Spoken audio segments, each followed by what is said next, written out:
good to see you, man. How's it going? Really, really good to be here.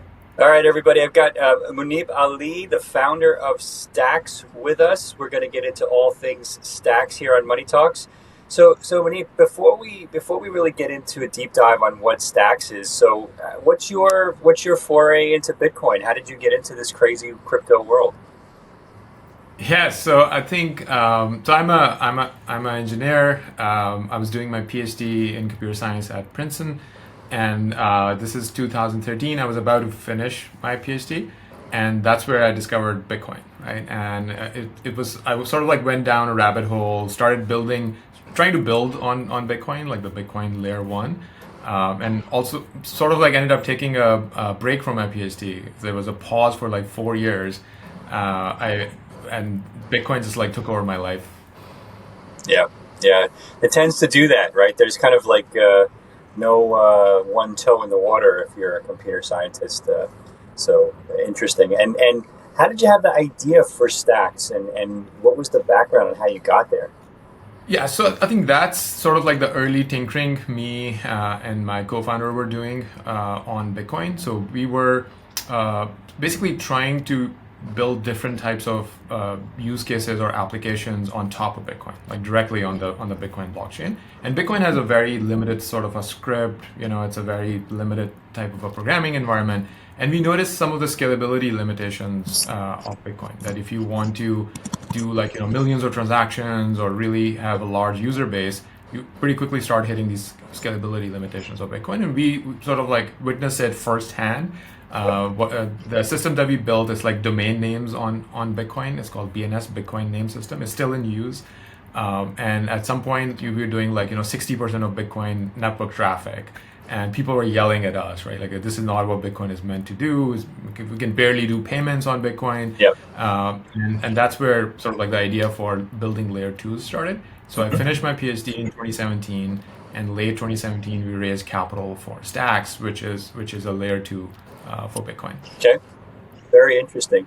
And just at a very high level, so we have an audience of non-computer scientists, right? So what is Stacks? What is the difference between what we would call native Bitcoin and Stacks? Yes. So I think the analogy that sometimes I give is like think of a highway, right? So Bitcoin is the main highway, but it only has a certain capacity. If a lot of users are trying to use it, imagine lots of cars on a highway, it's gonna get congested. Hmm. And with Bitcoin, what happens is that the gas fees go up. So the network sort of like responds and says that hey, people who are willing to pay more fees, their transactions can get through, and everybody else is sort of like waiting. So what's the natural solution to this? Like build another highway right next to it. Like so, these are called like layer twos, and there can be different types of them because Bitcoin is fairly old and like very simple in a way, very durable. And the quality of Bitcoin is it doesn't change. So imagine the original highway, it's sort of like an old town, right? Historic. It's not going to change. You won't be able to modify it at all. But you can go and build new stuff, right, outside of Bitcoin that can be faster, cheaper, and that's sort of like the base case that on these layer twos, moving Bitcoin could be faster, cheaper, less sort of like gas fees and transactions can go faster. But the bigger thing is that Bitcoin, as I mentioned, that it's not very programmable at the layer one. But at layer two, you can have all sorts of applications built. Like you can deploy Bitcoin into smart contracts, into lending protocols. People who are familiar with Ethereum or Solana, they can just connect the dots pretty quickly that these layer twos are like a Solana or Ethereum, Hmm. right? So you take Bitcoin there, and then suddenly you have a lot of options available for the type of applications that you can use your Bitcoin in. Yep. Yep. So basically, I can more or less move my Bitcoin, which we'll get into in a second, somehow into a Stacks environment and execute smart contracts the way I would do on Ethereum, for example, whether I'm using that for DeFi, for lending, marketplaces, earning yield, whatever, games, however I might be using the smart contracts, and then have the ability to kind of have an on-ramp back onto the traditional kind of Bitcoin highway. That 100%. Yeah. That's exactly it, right? So the way to think about this is that right now users have to make a choice. Like, everyone sort of like understands Bitcoin is the largest asset, is the most Yep. secure with most institutional adoption. But when you want to use applications, you have to sort of like make this choice that now I have to go buy ETH, or now I have to go buy Sol, and then use these applications. Yep. So the simplest thing that the layer twos are doing is that you can just keep holding Bitcoin, and we are bringing all the applications to BTC itself. So BTC becomes the asset that's actually being used in applications. Yep. Okay. So what is sBTC and why does it matter? Yes. So now we're taking like a one step deeper into Yeah. the technical side, right?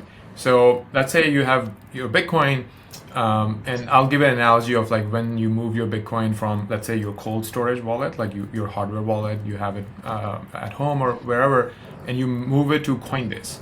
Yeah. So the balance that you see on Coinbase is sort of Bitcoin, but now you've given your Bitcoin to Coinbase, right? Yeah. You're trusting the company, Right. and they're sort of like displaying a balance for you, Right. but you no longer directly own your Bitcoin So at that let me point. make this clear to the audience because I talk about this with our clients all the time.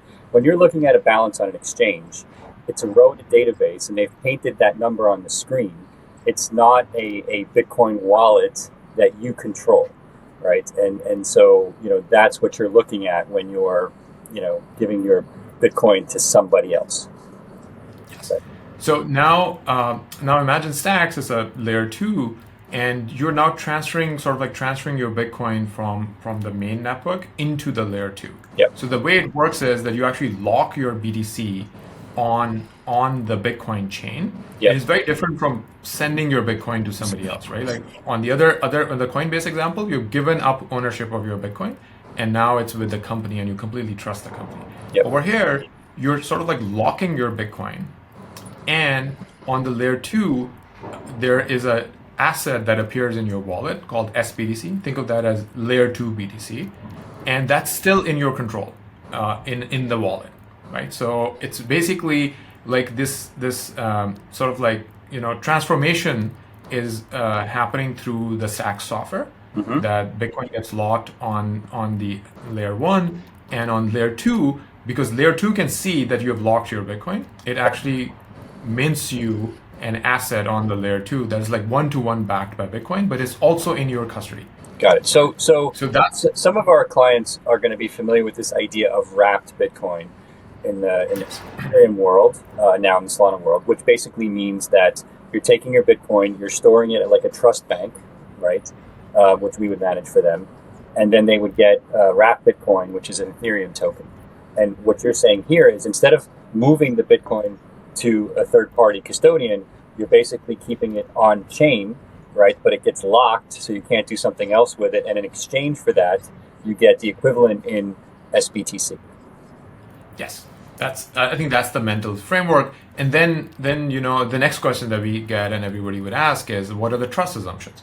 So in an ideal world, there is no other trust assumptions, and a user can unilaterally say, hey, I want to bring my Bitcoin back from the layer 2 to layer 1, and Bitcoin would automatically unlock for you on layer 1. I think we're going to get there in a couple of years. There are some technical advances in Bitcoin like BitVM and so on that will help us get there. But what Stacks has today is there's a decentralized group of signers, right? So there are institutions like BitGo, Copper, Figment, like 20 plus institutions, right. And other people, like anyone can become a signer. So there's roughly like $1 billion locked in this system today. Mm-hmm. So people have an economic incentive to be a signer. So you're sort of like trusting this decentralized group of institutions and signers that when I say that, hey, I want to withdraw my Bitcoin from the layer 2 back to layer 1, these signers will do their job and sign off on that transaction. Okay. So that's the level of trust in the middle. All right, so let's go to the next step, which is I have Stacks, and now at Abra, I'm able to, let's say, earn yield using Stacks because I support sBTC, however that works, as we just discussed. What's actually happening now? So I want to earn yield, right, on my Bitcoin, right, which is more or less why people are here watching this or at Abra. What is Stacks offering there, and how does it work? Yes. So I think maybe a little background on Stacks, STX. So think of STX as it's the token that secures the layer two. It's the incentives for the layer two. So the miners and validators who are running the layer two, it's incentive for them. So it's like an infrastructure token for the layer two. And it has a base yield, and it's an interesting asset. Like if you think about Ethereum, Ethereum does the same thing, right? Like Ethereum incentivizes people to run validators and they get a yield in ETH. So when you lock up your ETH, you're earning more ETH because you're becoming a validator on the network. Yep. Very similarly, you lock up your STX, but over here, the interesting part is that you earn BTC as incentives. Okay. So that yield is actually around 8-9% today. There's roughly like $1 billion locked earning this yield, and it comes out in BTC, which a lot of users really love, right? Like it's Yep. layer one Bitcoin that shows up in their wallet. So Stacks has this like interesting yield component. Now with sBTC, but over there you have to own Stacks, right? Stacks Yep. is a different asset, and then you're getting the yield on it. But people who own Bitcoin are interested in just getting yield on their BTC, right? So Okay. that's the thing that sBTC is enabling. So sBTC is, as we discussed, you bring your Bitcoin into the layer two. It's the layer two BTC asset, and then there are certain yield opportunities on sBTC itself. Like for example, in the early years, there's sort of like this incentive program to bootstrap the ecosystem, where part of this BTC yield that otherwise goes to the Stacks holders is actually being redirected to the Bitcoin holders. Okay. So people who bring in their capital, so they're not even deploying the capital in DeFi. They're just bringing in the capital. It's like you're trying to bootstrap liquidity in the ecosystem. So there's like base level incentives, and you can earn like a 5% BTC on BTC yield on Stacks as this launches. Yep. And when I'm earning the actual Bitcoin on Bitcoin yield, what's happening is the Bitcoin that I'm posting and therefore the sBTC being lent via the DeFi contract, similar to like an Aave or a Compound on Ethereum, or is it something else? No, this is think of this as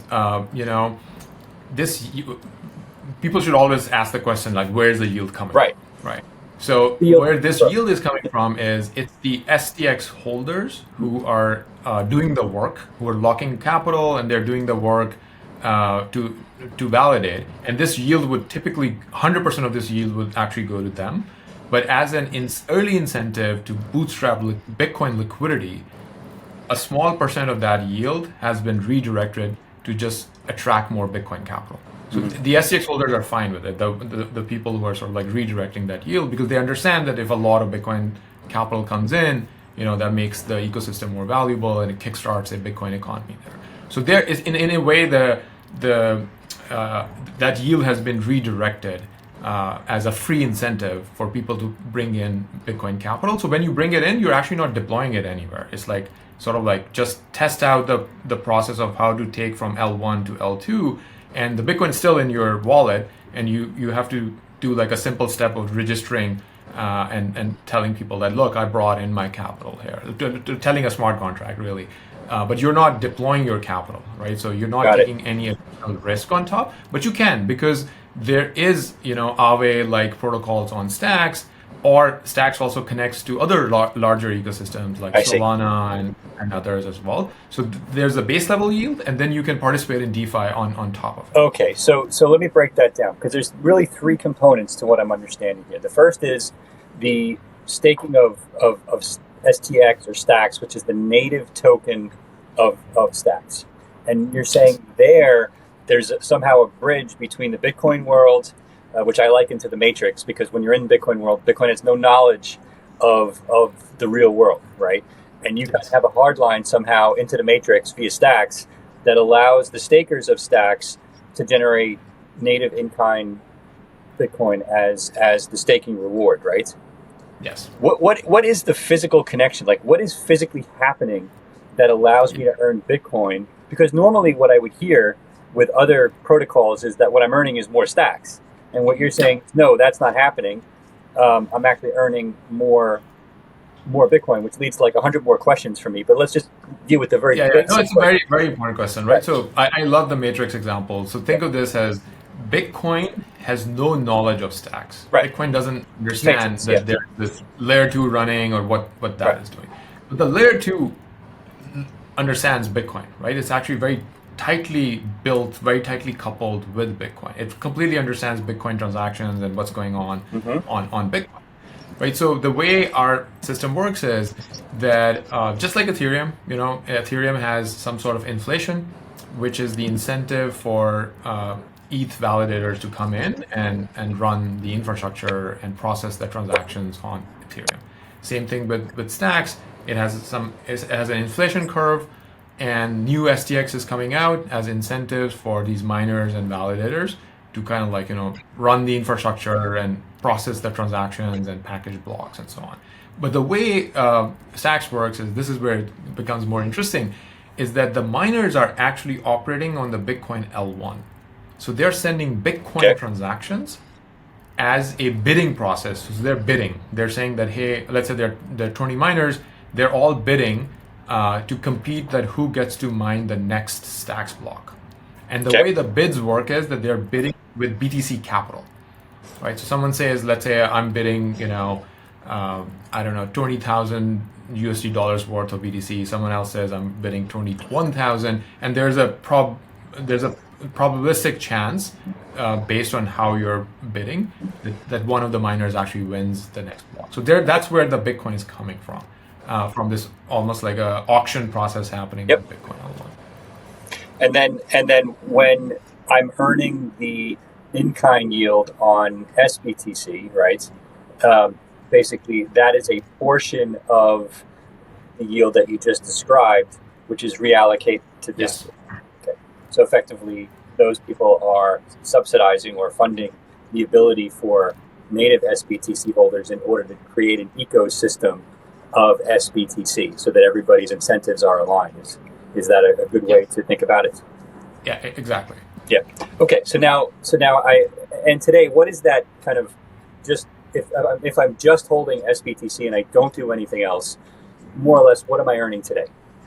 I think it will be approximately 5%, Right. but there's likely a cap. So I think it's gonna the first 3,000 Bitcoin that comes in would probably be able to earn at that level, and then it might drop off. But it really depends on how the incentives are being tuned at the ecosystem level. Okay. And we'll do another show when we're at scale, when it's billions and not hundreds of millions, to see how the rates have kind of settled. And then all right, so there's two components to the yield. So we've talked about I'm just holding sBTC, and now I want to actually deploy in the DeFi, which is what our clients would normally do if they're holding dollars or Bitcoin on Abra or wrap Bitcoin on Abra. And so now I want to deploy into a yield opportunity. What are the DeFi opportunities that currently exist on Stacks, and what are they doing? Yes. So I think over there, I would say that Stacks is in some ways, one of the larger Bitcoin L2s. Like for example, just yesterday, Electric Capital came up with this report that Stacks was listed in the top 10 fastest growing ecosystems in terms of number of developers. Which for me, it's a very proud moment. It's the only Bitcoin L2 that got included. We were number 7. Everything else is outside of Bitcoin, right? But this is one of the fastest growing ecosystems in Bitcoin. So it has a DeFi economy, but it's relatively small, right? Compared to bigger ecosystems like Ethereum or Solana and so on. But it's growing rapidly. So the way to think about this is Stacks' focus is really on making it super tightly integrated with Bitcoin and making it very secure, safe, and simple to move your BTC from L1 to L2. When you bring it, in some ways, let's assume that it's safer than using other ways of taking Bitcoin to other ecosystems. So it's a risk sort of tolerance level. So you can try to deploy your Bitcoin in the Stacks ecosystem without taking additional risk, or there are bridges available where you can now take your Bitcoin, because this Bitcoin is now programmable. It's easily transportable to other ecosystems. You can take it over a bridge to, let's say, Solana. Now Solana has a bigger DeFi ecosystem, right? So there will be other, maybe probably more yielding opportunities on Solana, but you need to understand that now you're taking two steps, right? Yep. First is whatever risk is there to go from Bitcoin to Stacks. And then there is the risk of going over a bridge from Stacks to Solana, right? So whenever you're earning more yields, like there's some risk profile that's also going up, right? So people just need to understand what it is. But that risk is, again, it's a bridge. It's been used, by a lot of people for a lot of capital. So it's not sort of like unthinkable that people would do it, but people should just understand that, how are they earning these yields when they're deploying in different ecosystems. Yep. And what is the smart contract protocol that has the most kind of total value locked right now in terms of lending? Yeah, there are a couple, right? Yeah. So I think that the total TVL in Stacks ranges between 200 to 300, excluding the 1 billion that's like the base protocol that's locked. If you count that, then it's like a billion and 1.3 or something. So the 200 to 300, it's locked in protocols like Alex. There's Zest, which enables like Bitcoin sort of like lending. There's this thing called Stacking DAO.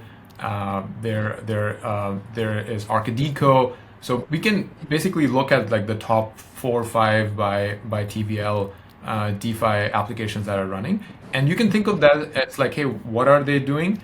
They're kind of doing similar things that people are doing on Ethereum. Right? Yep. They're enabling lending pools. They're enabling,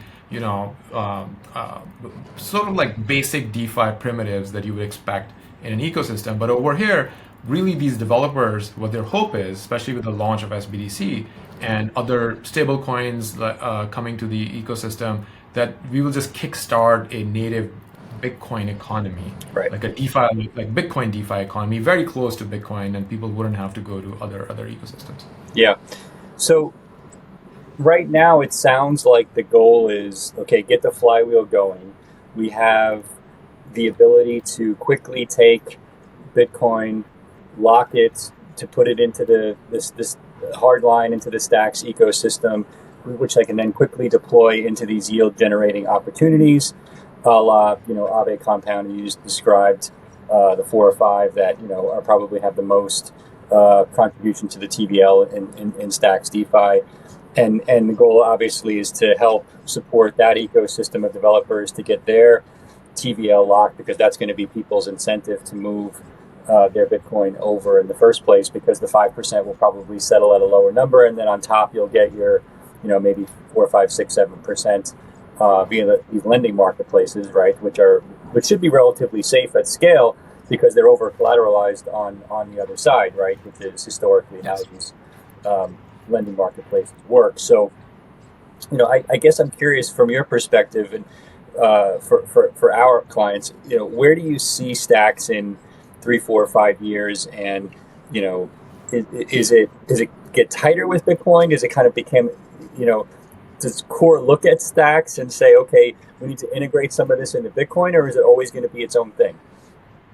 Yes. So I think the way I think about this is that as people are building these applications, so there are more like there's Bitflow, there's Velar, and they're all running their own early incentive programs as well, right? Because this is like when Solana was smaller and people were really trying to attract capital and talent there. So that's sort of like what's happening.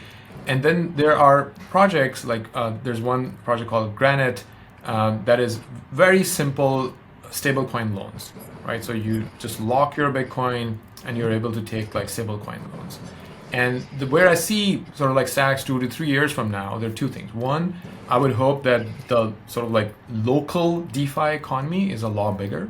So, there's like billions of dollars of DeFi activity happening directly on Stacks. And the second thing, which is sort of like very important, when I was describing, how you move your Bitcoin from L1 to L2, there's sort of like this trust on the decentralized group of signers.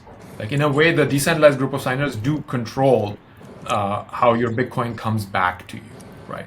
And I would like to see that removed, right? With advancements like BitVM, where there's no longer any decentralized group of signers in the middle. So that goes like another step in terms of reducing risk or moving your Bitcoin. And I think that makes Stacks like a very tightly integrated component of Bitcoin, because if you can move unilaterally from L1 to L2 and the software actually gets tested in the wild for a couple of years, then I think the risk factor goes down more. Even though, I mean, right now what we have, I am very proud that it's sort of like the state of art. Like, this is the most decentralized, most secure network of signers out there, and the names speak for themselves, right? If BitGo is doing it, if Blockdaemon is doing it, Copper is doing it, so there's like already a 20 plus institutions who are signers. Like, if these institutions do something bad, like, our industry has bigger problems than just the signer network on Stacks. Yeah. So I remember a few years ago, I read the first kind of ideation paper on sidechains. I think it may have been Union Square here in New York, right? I assume you read it. And what are your assumptions, or what were their assumptions, if you recall, as to what would have to change to Bitcoin to make the sidechains the way they imagine flourish? And is that where we are? Or, what you just said, are we waiting on even more improvements to get there? Yes, I think that's a great question. So I would say there are two things. One is, and this idea goes all the way back to Satoshi, right? Like, people who have been around or maybe have read up on this, the first ever sort of like fork of Bitcoin was Namecoin, right? So number one network is Bitcoin. Number two is actually Namecoin, which was a fork of Bitcoin. And Satoshi contributed ideas to it. We don't know if Satoshi ever contributed code to it or not, but the idea was that, can we reuse Bitcoin's hash power on a separate network, and that network can have different applications. So Namecoin was trying to build domain names, just like I built domain names on Bitcoin directly with BNS. So that's a very interesting idea, because it came in 2011. We're in almost entering 2025 now. So almost like 14 years later, a lot of projects have tried reusing Bitcoin hash power. There's Rootstock that has done a lot of work on this. And I think recently Stacks did a massive upgrade called the Stacks Nakamoto upgrade, and we think we've finally solved that problem. So there are two things. One is reusing Bitcoin hash power, because that'll be amazing if other chains can just be secured 100% Bitcoin hash power. And the second thing is moving BTC in and out without trusting anyone. So these are the two hard technical problems that have been there for the last decade or so. And I think we've solved the first one, right? The hash power thing. So Stacks transactions are now secured by 100% of Bitcoin hash power. And we don't need any opt-in from Bitcoin miners. Like, Bitcoin miners basically don't even know that this is happening, and the hash power is being used to secure 100% of 100% of the hash power is being used on Stacks. Basically, what that means, maybe it's important enough to dig a little deeper in this, is that we wanted to enable fast transactions. So Bitcoin blocks are between 10 and 40 minutes, or on average. So what happens is, the people who have locked this $1 billion of STX, they act like ETH or Solana validators in between Bitcoin blocks. So they give you fast transactions within seconds, but the security over there is that this $1 billion is signing off. These validators are signing off on it, just like Ethereum does it or Solana does it. But as soon as a Bitcoin block comes, all of these transactions, they settle on Bitcoin. And then if someone wants to reverse or change anything, they'll have to go and reorg Bitcoin. Right? So we give you basically transaction ordering and finality based on Bitcoin blocks. As when a Bitcoin block comes, a Stacks transaction basically has the same finality as a Bitcoin transaction, right? Which is a great property to have. And the other thing is what we discussed, which right now I think we have the best in class sort of a solution. That there's a decentralized group of signers which have both economic incentives and reputational incentives to do the right thing. But eventually, I think in the next couple of years, with BitVM and some of the other progress that is being made, maybe some opcode changes that can happen to Bitcoin L1, we can make it completely trustless. And then we have both things. We have 100% Bitcoin hash power, and we have fully trustless movement of Bitcoin between L1 and L2. And I think that'll be an amazing place to be. Yeah, I think if you eliminate that kind of last mile, I don't even know what you call it, because you're not really doing what Wrap Bitcoin does, but you're not really doing the Holy Grail either, which is it just shows up magically.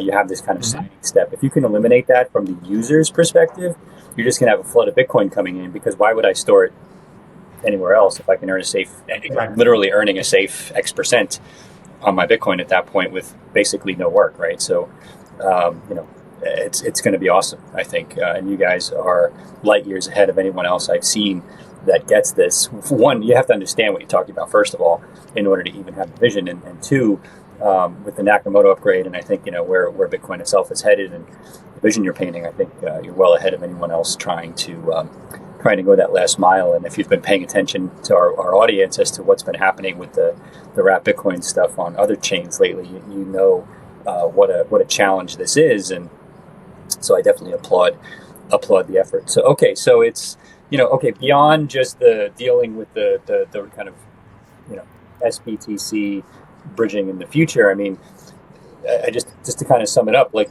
what is your big vision now? 3, 4, 5 years out for Stacks. Yes. So I think the way we sort of like operate, I think the high level principles that we have is that we don't expect changes from Bitcoin, because if your project requires some changes from Bitcoin, you're going to be waiting for years and the changes might never happen. So I think we and another thing that I'm sort of like very proud of in the Stacks ecosystem is that people are very much like product focused, right? Like, let's build something that has great UX that people actually like to use, versus trying to be like more theoretical or more like we have to wait for the perfect technology, right? So let's ship fast, let's give people something that works today and then keep improving it, right? Like, we did the same thing with the Nakamoto upgrade, that first, we brought the block times down from 10 minutes to 40 minutes to 30 seconds, 20 seconds. But that's already a huge improvement, right? And now from 20 seconds, we can do more improvements and make it 10 seconds, 5 seconds, 1 second, right? So you can have Solana-like speeds eventually, right on a Bitcoin L2. And I think that's sort of like something that's one path. Like, in the coming years, I think Stacks will just keep getting faster. Yeah. Right? And when Stacks gets faster, it improves Bitcoin UX. Because the way to think about this is, like, there are wallets like Leather Wallet or Xverse Wallet. These are web wallets, and a lot of users are actually using these web wallets. Most people, when they will interact with Bitcoin on the internet, like they see like a pay with Bitcoin button or something, they end up using L2s like Stacks, because it's so much faster, so much easier to program BTC that way. So whenever Stacks becomes faster, I view that as Bitcoin UX is becoming better. People can do faster, cheaper things with BTC. In some ways, like Lightning had that vision as well, right? Like, Lightning is a different type of technology, but I feel like Stacks is actually much closer to bringing that sort of products to market. And that's one thing. The second thing we've already discussed is making it more and more trustless. Again, the same principle applies, that we're not going to wait for like fully trustless technology to be ready. We're going to ship something that's decentralized and enough that people can start using it, right? Like, especially if they understand what's going on, that, okay, I'm trusting these 20 institutions, but that's good enough. That's good enough to start deploying maybe hundreds of millions or billions of capital. And when it's fully trustless, then maybe people would pour in even more capital there. Yeah. But we can get there iteratively and fast by actually building stuff that people are using and then improving from there. Love it. I guess last question: what is your kind of dream killer DApp app or service that you want to see built on Stacks, where you're finally gonna, when you see it, you're gonna be like, all right, we've reached the promised land? Yeah, I think this is personal for me. Like, I've been personally holding Bitcoin for close to 11 years, 12 years now, and I don't sell. I don't want to sell, right? And one of the things that I noticed was, like, let's say I want to go take a loan against my Bitcoin, and I don't want to trust any centralized party.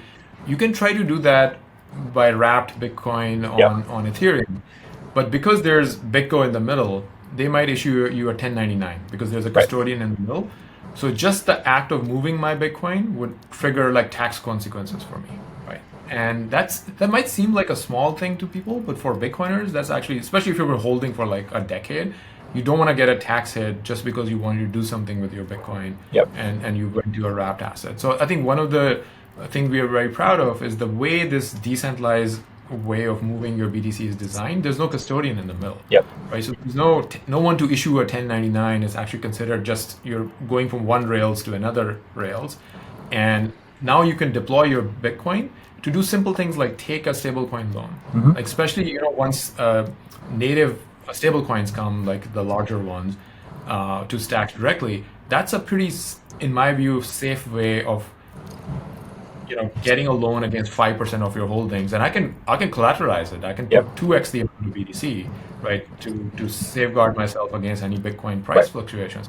But I'd love to get some liquidity on my Bitcoin. Right? That's right. So that's the killer app that I personally feel, and I think a lot of my friends in the Bitcoin community also feel that they Yeah, we have a lot of OGs that are borrowing against Bitcoin using Abra's separately managed account model, which uses the wrapped Bitcoin model you described. And, it works, but it works because Abra's here to help them. What we want is we want like a one button push where, they love the fact that there's no counterparty risk, that they're not taking the loan from Abra, but that they're taking it from DeFi. But they recognize that they've left kind of the native Bitcoin environment to do that. And everybody accepts it because right now there's no choice. You either borrow from a centralized entity, and that was what happened. We saw what happened with Celsius and BlockFi, Voyager, FTX, whatever. Abra's gone one step better, which is to say, okay, fine, you're not borrowing from Abra, so you're not taking Abra risk, which is great. You're borrowing from DeFi, which has no off switch. But to your point, how do you get the Bitcoin into the Ethereum world? And I think what you're describing is certainly the kind of holy grail of this, which is I can borrow against my Bitcoin and not leave the Bitcoin environment. And as kind of the future crypto bank, we want to facilitate that for everyone. I think the idea of, okay, we can start with very simple yield today, and then we'll get to much more sophisticated lending capabilities via Stacks in the future is awesome. Good stuff. 100%. I love it. All right, Muneeb. So this has been a super interesting conversation. Can people follow you? Are you on X? Where's the best place to follow you? And I'm on X, and it's just my first name, so Muneeb. So at Muneeb is me. I'm pretty active. I mostly just tweet about Bitcoin, like no other topics. And then if you want to learn more about Stacks and sBTC, that's also just Stacks, STACKS on Twitter. So both are easy handles to remember. You got two very cool X handles there, so congrats on that. All right. Thank you so much, Muneeb. This has been amazing. I know we're going to be, here offering Stacks to our clients on Abra Private, and people are going to love it. So Abra Private users, contact your rep to learn more about how to earn native Bitcoin yield via Abra Private on Stacks. Thank you so much, Muneeb. Really appreciate you joining Money Talks. Awesome. Thanks so much for hosting. This was a lot of fun.